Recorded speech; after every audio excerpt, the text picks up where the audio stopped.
بسم اللہ الرحمن الرحیم، ویلکم ٹو مائی چینل۔ اس چینل کو ضرور سبسکرائب کر لیں تاکہ آپ کو اس قسم کی معلوماتی ویڈیوز ہمیشہ ٹائم پر ملتی رہیں۔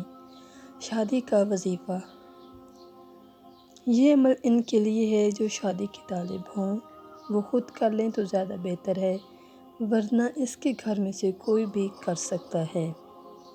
اگر گھر میں حلال رزق آتا ہو اور زہد و تقویٰ بھی ہو تو پہلے دن ہی رشتہ آ جائے گا انشاءاللہ تعالی۔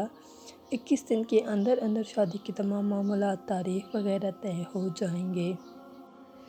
اول و آخر 11 مرتبہ درود شریف، پھر 319 مرتبہ سورہ آل عمران کی آیت نمبر 1، 2، 3 مسلسل 21 روز تک پڑھیں، نتیجہ آپ خود دیکھ لیں گے۔ وہ آیت یہ ہے: